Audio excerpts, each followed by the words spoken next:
Can I just say drama never leaves high school football? Like I swear, I feel like no matter what week it is, no matter what month it is, whether it's warm, cold, whatever you want to call it, the drama is here. The drama is back. And if week one you thought gave us a lot, oh my goodness, week two has been just insane. And it always continues to be insane week in, week out. Welcome everybody to High School Football Week 2 Rapid Reaction. We got so much to talk about tonight, so many games to break down, and we're welcoming in a brand new guest tonight. If you've been around District 10, you know him. He's a former head coach, helped lead Erie High School to so many incredible years, and he is my broadcast partner on WPSC for Mercyhurst Prep Football. Fresh off calling the game, welcome in Mr. Rob Matz. It's good to see you again this time, my friend. It's been a long time no see. Good to be here. It was like a quick ride for you, I'm sure, to get in studio and for me to get home, but exhausting night for us. Oh man, I feel like that game took certainly a long time to get played and get through. But it's great to be on the show. It's great to be on the podcast. It's what a day in high school football, Rob. And I there's so many games to get to. We talked about, you and I on the air tonight, that the parity in high school football through the first 2 weeks of District 10 has just been immense and enormous. And when you look at this landscape, you have a lot of teams that are sitting here that are 2-0. That we didn't quite expect to be 2-0, and it's great to see. No, hats off to Northeast. And I mean, who would have thought that? I mean, it's been a crazy week. Like we said, week one, you just don't know. And then week two, things start to iron themselves out, and absolutely tremendous job.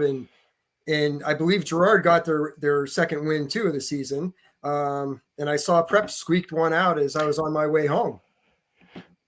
Yeah. Let's start there. Let's start by the instant classic. Prep gets a win over Sharon on a touchdown pass from Davin Friedman to Matt Oblick with virtually no time on the clock. It was cool. I was watching the rest of the game. My former employer, Erie News Now, actually showed the game on TV. John Laddick with an incredible call there. Friedman finding Oblick on what was essentially the last play of the game. So Cathedral Prep's now 2-0, and they have won two straight what you could consider instant classics, right? The 4 overtime game against Erie and now this victory against Sharon. How did they make these two games happen, Rob? You know, I call it the Mike Mishler effect. I mean, one, he is a tremendous coach. The kids want to play for him. And two, let's not forget, you know, the kids at Prep, they're playing for Coach Pat Sitek, who has been so instrumental in that program for years. And I believe, if I have it right, he started at Canny Prep with Coach Minna George and then went over to Prep. And, you know, I just got to say, you know, what a tremendous man, you know, Pat Sitek was. And you know, he's so missed, but I know those kids are playing hard for them. And I know every time that Mike Mishler and staff go out on that field that you know, they're just leaving it out. But Erie, you know, when I looked at the scrimmage with Sharon, I said, and then I watched them against Prep. I feel like talent-wise, they have the best talent in all of District 10. They're that loaded once they have all their pieces there.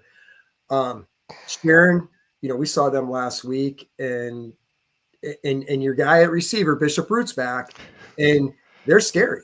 But you know, for Prep to be able to dig down deep and pull out two wins like that is just huge. Yeah, 3 touchdowns from Bishop Root tonight. Desire Carson went off again for Cathedral Prep. He continues to be a menace. And Davin Friedman looked really good tonight, which he's got years of experience under his belt, but I think you're still waiting for him to take another step. And tonight might have been the night that he took that step. And for Prep, I mean, look, like, I think even Coach Mishler would tell you that the program is certainly down in numbers and maybe not at the level that it once was. And to be able to get a win like this is huge, especially against two teams that are mega talented, right? Whether it's Erie from last week and then Sharon this week, which I think you and I both agree it's them and Hickory probably in 3A at the end of all this. That's a huge win for Prep. And so 2 last second down to the wire wins for the Ramblers. They now sit at 2-0. And who would have thought that that's the way the season would have started for Prep in their games against Erie and against Sharon. Let's move on here, Rob. Let's talk quickly about the game that you and I called just a few minutes ago. Oil City taking down Mercyhurst Prep 36-14. I want to focus on this game for the Oilers because Vinny Feliciano is going to get his carries at some point. He had 2 touchdowns tonight. But you and I sat there and were in awe. Dan York, you can call him stubborn. You can call him whatever you want to call him. This guy runs power. He runs ISO, and he does it really well. 36-14. They beat Mercyhurst Prep tonight. Stephen Heiss is a beast, and I'll tell you what, Oil City is going to be a tough threat in 4A. After watching that and seeing things right now, they have to be the early favorite. Dan York does an incredible job. Everybody wants to run the spread, but now what you're starting to see is different formations and different offenses now each week. Everybody seems to be going to some different, but it's just a cyclical thing. Now you're starting to see the I formation come back. Mark Brooks is running it out with Jim Greenland, but Dan York has been doing it for years, and he does the same thing, and he executes very well. And they're tough. I mean, they'll line up in unbalanced. They'll be in a balanced formation. He finds the bubble in the defense and he attacks it, and that's exactly what he did tonight. So we have Stephen Heiss with a couple touchdowns, and I think we'd be remiss if we didn't talk about Cole Finley, who spiraled a few touchdown passes tonight, had an interception. When Wayne Bradford and I, Rob, a couple weeks ago in our high school football preview, we talked about potential players of the year, and Wayne brought up Cole Finley, and I didn't even really think about it, right? Because he just does his job so well. But I see a polished arm, and more than that tonight, I don't know what you saw, but a couple of times I noticed the mark of a great quarterback for me in high school football is when, number one, you're not staring down your number one receiver, and number two, you can make moves with your eyes or your arms that force defenders to miss. We watched him twice on 2 touchdown passes, either look off defenders or plant his foot in the ground, go the other way, and fire to the other side of the field. This guy is going to make a big run, I think, this year for Oil City, and they're lucky to have him at Q for his senior year. You're absolutely correct. First off, we talked about he's a dual threat guy. He can do it with his legs. He's accurate with his arm, but he plays from here up better than most. And he did some really great things tonight. And he was under a lot of pressure, and he still came through tonight. And like I said, Oil City tends to get better each week, and they're going to be a scary out as the season goes on. So Oil City gets the win. They're 2-0 now, and they get ready for region play coming up soon. Meanwhile, let's stick in Region 6 here. Mets, I'll tell you what, General McLean struggled last week defensively, right? They give up 56 to Du Bois, even though the offense played well. Pretty impressive tonight in a 28-0 shutout win over Harbor Creek. My take from this game is simple, that you do what you got to do, get out of there with a W. I don't think it was the prettiest game, but I think when you can get a pick six, when you can play well defensively, and I think more than that, I think to go on the road, and Harbor Creek's down this year, but the way that they played, I think last Saturday, they were probably frustrated with. It's a big win for GM that I think still trying to find their way, but they needed this tonight and they got it when they mattered most. Yeah, and GM's a great program, and Wayne does a great job defensively, and he's got to be happy because, we talked about it, and they probably felt that their struggle was going to be on defense. Yeah. But, Harbor Creek, they've got some weapons there in Powers, and Gavin Zillman, he was their – yeah. I felt he was their best running back last year, and then they moved him to quarterback, so it takes away some things that he does, but he's still a major, major threat. And Harbor Creek can really string together, some things offensively, and to hold them to a shutout is just tremendous. Yeah, you look at the way that they were able to play tonight, the defense doing what they need to do, and they pick up a win. So that's Region 7.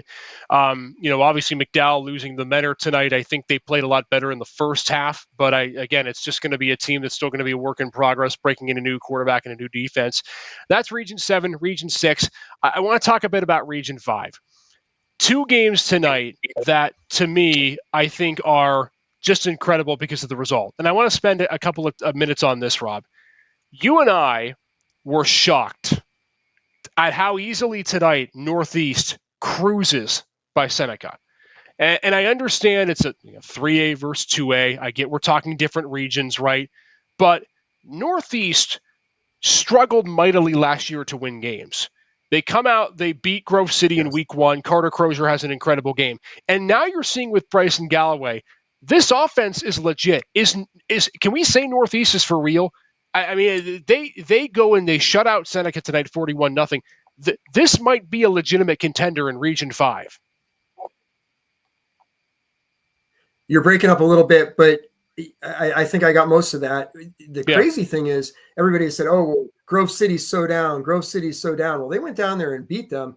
And then Jack Corey does an unbelievable job at Seneca. I mean, he has two incredible skill players led by Ryan Harwood. And yeah, to be able to put up what they did tonight, no one expected that. And yeah, I mean, at this point, we have to say that they're for real. And you look at the way too. So Grove City. Credit as we're talking to Chris. Yeah, I agree. And I think too, you look at Rob, the way that Grove City, they go down to Fairview tonight. They beat the Tigers, so Grove City clearly is not dead yet. They have plenty of talent. They have plenty left in the can. This offense has been very impressive. They've been able to put up 30-plus points in back-to-back games. And you look at the way Region 5 stacks up. So Northeast wins tonight. They're 2-0. And how about Mark Brooks and Girard? In an overtime game, they're now 2-0 beating Titusville. So you've got two teams in Northeast and Girard that are 2-0. What do you make of the Yellow Jackets win? Well, I'm a huge Mark Brooks fan, great guy. And I think he did a great job by bringing Jim Bringling in. And when I watch their tape, I can't wait to see their film this week. Titusville's down a little bit, but the schedule's just, it's good for Girard, the way everything's starting out. But he brought Jim Bringling in, the old Fairview coach, who is kind of in that mold of the Dan York. He's going to run the I formation. And they're going to run it really well. They're going to run a few plays and they're going to execute really well. And I think that's helped that program so much. And from talking to everybody, they said Girard's starting group, their problem is just the depth, but they said their starting group is very good. So I'm excited for them. Yeah, 56 points tonight in overtime game against Titusville. Rockets dropped to 0-2. Girard's now 2-0. And we talked a bit on the broadcast about Mark Brooks. He wins wherever he goes, right? He takes Northwestern, a program that had struggled in previous years. He lands Ryan Toole, who was a great quarterback at that point, and the offense just starts to click. And now we've seen in back-to-back weeks early and often scoring from Girard. They didn't keep it up against Sharpsville, but they ended up coming away with a victory. And now they've won two close games. And I think that really helps you too when you look at the way the Yellow Jackets are going to have to play in Region 5. They've got two road games to begin the Region 5 slate at Fairview and at Corey. So keep an eye out on Girard and Northeast. It would be so fascinating if those two teams could continue on this run. And now you're looking at not just the LaBeoufs and the Harbor Creeks of the world, but you could have 4 and maybe 5 teams that could legitimately win Region 5, because maybe the most impressive team in Region 5 so far, Rob, despite the schedule, has been Corey. Their offense clearly hasn't missed a beat, and that's with Nolan Carey, and it's with Lesher gone. 49-10 win a week ago. They crushed Warren tonight, who, again, is down 47-0. So nearly 100 points in the first 2 weeks. Jeff Goodwill's got something good going over there, and I'll tell you what, Rob, they keep this up, they're going to win Region 5 again outright. Jeff Goodwill does a tremendous job. And, when I watched him last year against Mercyhurst, the fascinating thing about, he wants to throw the ball, but he'll run the ball and he'll use his quarterback as well in the run game. But he'll run a flare pass to his running back, which is just, as he said, is an extension. It's a buck sweep play, but they're just doing it through the air. And he always finds a way to get things done. And, it's exciting to see that. And that community, has to be really excited to where they're at. And they found something out there. Let me ask you, Rob, about Region 5. We have not played any region games yet, but we're 2 games in. And you and I think, both agree that at this point in the year, you start to get a feel for the teams that are real and the teams that are trying to find their way. Who's the favorite right now in Region 5 if you had to put a bet on it? Do you know?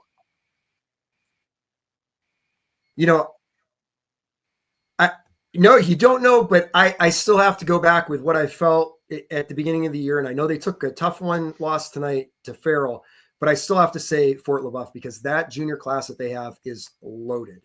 But we'll have to see, how things progress, because, it's like the old ECL, the old Erie County League. You just don't know week from week, and you're going to build some great rivalries where anybody can beat anybody any given week.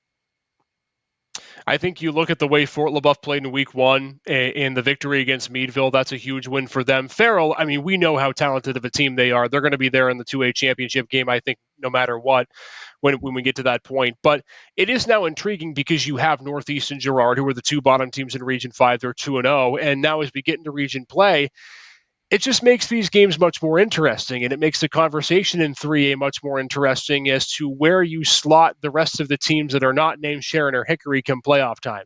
So I can't wait to see that battle. I think Region 5 is It's going to be incredible a because toss-up. it's small town. I'm sorry, you're breaking up a little bit there, but it's incredible because it's small town football. The communities get behind it. It's just really tremendous. And I mean, how much more exciting can it be? And we're going to see things, I mean, there's going to be some teams that are going to start out hot and then, they're going to run into some problems, but I'll tell you, I mean, Northeast looks for real right now. Touch on a couple of teams from Region 2. Cochranton's now 2-0. They get a big win tonight, and they sit at the moment at the top of the region standings. But I want to touch quickly on Cambridge Springs. Brett Cania down there in Crawford County with head coach Nate Liberty. They're a force to be reckoned with, and they get back on track tonight, beating Northwestern 43-18. How do you assess the Blue Devils in the run they've had the last few years and knowing they get a lot of their run game back? I think Nathan Liberty is one of the best coaches in D10. I mean, he does, he came from that cash system down there when they merged schools and things like that as well. And he does so many things out of the shotgun. He does so many shifts. He is an offensive problem. And Cambridge Springs, I mean, when they started doing the state playoffs, they won a state championship. People tend to forget that. And that's a great community, and it's an exciting community. And they play some really tough football. So they're showing, that they can be a threat. I love it. Yeah, good to see them get a win tonight. Northwestern drops to 1-1. Who's your most impressive performing team of the night, Rob? A lot of them, a lot of great games. Which team pops off the page most to you? I have to give it. I have to give Bob Dabrowski, and he brought his dad out there with him, Rick, and Rick's a legend. He was an assistant at Prep for years. To be able to do what they did to Seneca tonight, nobody saw that coming. And just tremendous. We're just going to have to see how everything, translates. But, go back what you're talking about earlier, and I don't want to jump around, but going back to McDowell, I'm a huge Aaron Slocum fan. I think Aaron Slocum is a tremendous coach, and that schedule is just brutal. And they played better this week. And, I think they're going to get that win next week. And, but the thing is, what it does for them, it's going to make them tougher as they get into region play, when they play Erie and when they play Prep, because, Fleming wasn't supposed to be the QB, but,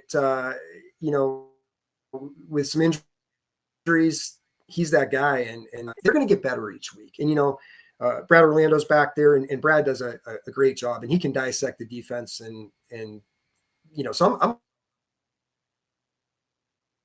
looking for them to. Yeah, I'm with you with the Northeast train. I've been super impressed with how they've been able to play, and now sitting at 2-0, and they get region play coming up next week. I also think the game we called, Oil City, and what Dan York's got, I would tend to agree with you. They've been the most impressive team in Class 4A without a shadow of a doubt. And if they can continue to run the football, the biggest thing for me is that they can play out of the I formation and still be successful in the passing game, because Cole Finley is just so damn good with setting his feet. And then we saw that it was evident tonight. If they can keep that going and allow for I formations, 2 tight end set, 2 fullback set, split wide set, whatever you want to call it, that's going to be a scary thing. And I'll tell you what, like, Cole Finley's one of the rare quarterbacks that can throw like that from under center. They're going to be a scary out, like you mentioned, Rob. And I would agree with you. They're probably right now the best team that we've seen in 4A. Yeah, and everybody needs to remember too. Mike Mishler said this years ago. When you get down to playoff football and that weather starts getting nasty, you have to be able to run the ball without a doubt. And they can do that, and they've shown the ability to do that. And like I said, each week they're going to get a little bit better. We don't know what McLean's going to do. I mean, McLean, I think, Marshall, he impresses me big time. I interviewed him a couple times last year, and I laughed when I looked at the board, and it was like the beautiful mind back there with everything that was up there. And, and he has Wayne out there. So they're going to be tough. I think Meadville, with what they lost and not what they're going to be a problem. They're not going to take that jump forward, I don't feel. But again, you can't bet against Ray Collins. I mean, he'll continue to fight it out, and he's going to find what works. And, you know, if it's going to be in the double wing as much as possible, or pure wing T, you know, with a near and far set, that's what he's going to do. So I don't know. It's kind of wide open, but Oil City definitely, I feel, has jumped out a little bit tonight. Well, Rob Matz, I know this was, you could say, the pinch hitting role tonight, but man, this has been so much fun to have you on. We'd love to have you back each and every single Friday if you're available. I know you and I are going to be calling some games together, but you know so much, man. So it was amazing to have you on, and hopefully you got some enjoyment out of this, but it was fun tonight to react to this with you. It was awesome. And one quick thing before we go, just everybody needs to take a look at that Farrell schedule. Mm-hmm. Farrell went out this year and they said, you know what, screw it. We're going to play Youngstown Ursuline. We're going to play Steubenville. You know, we've got Sharon and Hickory. We're going to play prep. They don't care. They're loading up, you know, and Fort LaBeouf too, beat them last year. They don't care. They're loading up for the postseason and a state, you know, run. That's what they're doing. So, you know, Coach Pegues and his son down there, tremendous job. But no, look forward to seeing you next week. I'm going to have to probably hit you up on the road whenever we jump in, because I know you're not going to be doing the game next week, the Mercyhurst game. I'm not going to be doing it, but no, we'll definitely get together. Good stuff, Rob. And hey, man, I owe you. Thank you for the end of the game and all the awards. Oh no, man, listen, it's the least I can do. You're an incredible partner to work with, and we're glad to have you as part of the podcast network as well too, man. Take care. Enjoy your weekend. Hopefully you get some rest. You too, buddy. Have a good night. All right, you two. That's Rob Matz joining us. He is a former legendary Erie District 10 football coach, and of course my broadcast partner on WPSC for Mercyhurst Prep Football. All right, that's it for us for tonight for high school football rapid reaction. Still have some Saturday games as well, including Erie, who gets in action tomorrow. Gannon, the Golden Knights. I'll be at McConnell Family Stadium. Hope to see you there. Gannon will take on Davenport in college football. Big shout out to Edinboro, who came away with a big win against East Stroudsburg in a game that really wasn't even that close last night, as they are now 1-0 on the season and a really tough road win away from home in their first game of the season. So much football to talk about. What a week in week number 2, a couple of instant classics, an overtime game, a game that ended literally with no time left on the clock, and just some teams really starting to cement their legacy in the 2025 season. Can't wait. Going to be a lot of more fun ahead on the Gem City Sports Podcast Network. Hey, we're coming back on Wednesday with our NFL Mega Preview. We're breaking down who we think's winning the Super Bowl, Pittsburgh Steelers, Cleveland Browns, Buffalo Bills predictions. It's going to be a fun show, so make sure to join us if you're a fan of NFL football, if you're a fan of football in general, because it's that time of year. All right, high school football rapid reaction, week 2 in the books. Let us know if your favorite team won. Let us know your favorite game of the night in the comments. Make sure to like, subscribe, follow us on X, on Instagram, on YouTube, on Facebook, and wherever you get your podcasts. We're brought to you, as always, by Rebus Investments. Back with you Wednesday, everybody. Have a wonderful and safe Labor Day weekend.